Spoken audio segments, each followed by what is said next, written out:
You know, my friends, I believe that most of us grow up wanting to please our parents.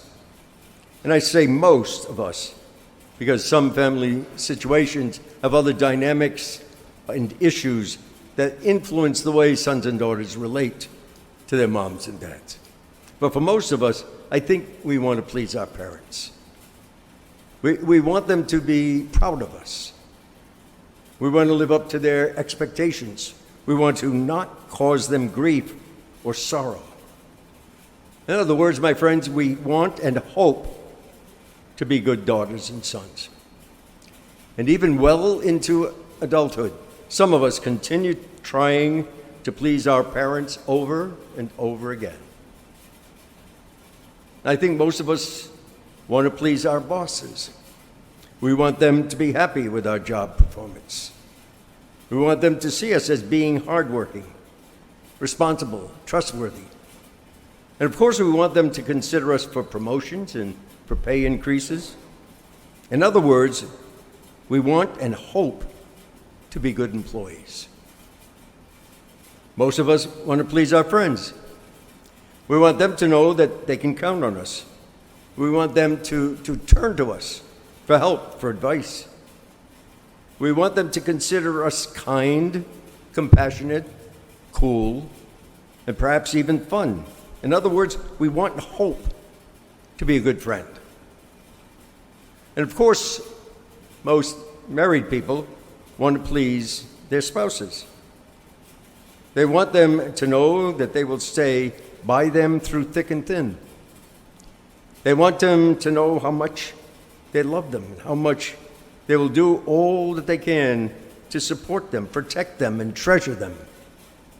They want them to know that the vows they made were not just simply words, and that they intend to be faithful in the fullest sense of that word, not just occasionally, but always. In other words, they want and they hope to be a good husband, to be a good wife. Well, all these hoped-for expectations, really they're dependent on the specific relationships that we find ourselves in, because they're not all the same. The way that we would relate, for example, to our parents is much different from the way we relate to our bosses at work. And the way we relate to our friends certainly is different from the way we relate to spouses. It is not that we are different people in each of these situations. The other person with whom we are in a relationship requires a level of commitment from us based on who we consider that person to be and what we consider to be the demands of such a relationship with that person. For example, I say yes to my neighbor's request because we're friends. I resist flirtations of others because I am married.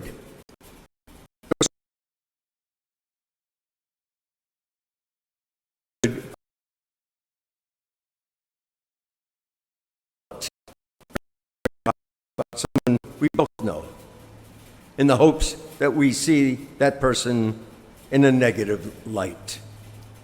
Coworkers complain about others in the office, hoping we will take their side.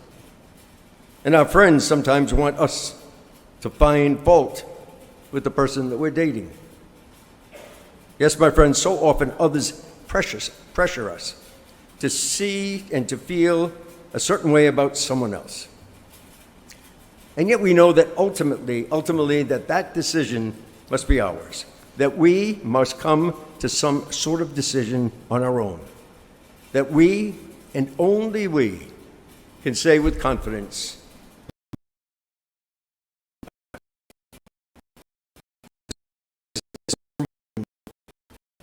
answering the same question Jesus put to his disciples 2,000 years ago. Who do you say that I am? Some of us may think that the answer to that is easy and it's obvious. And yes, just saying the words is a piece of cake. The words roll off our tongues rather effortlessly. But make no mistake about it, my friends, the words we speak, the truths we profess, the faith we say that we embrace has real consequences. So if we say that Jesus is our friend, then he has to know he can count on us, not just once in a while, but always. If we say Jesus is our Savior, then we have to sincerely admit that we need one. If we say Jesus is our brother, then everyone else must also be our brother and sister. If we say that Jesus is the lawgiver, then doing anything other than the right thing is not negotiable. And if we say Jesus is Lord, then Jesus' way must be the only way for us. And if we say that Jesus is our merciful God, then we must forgive everyone who has wronged us. And so, my friends, we cannot embrace these concrete expectations and demands. Then how can we really claim that Jesus Christ truly is all of those things for us? Friend, Savior, brother, lawgiver, Lord, and God.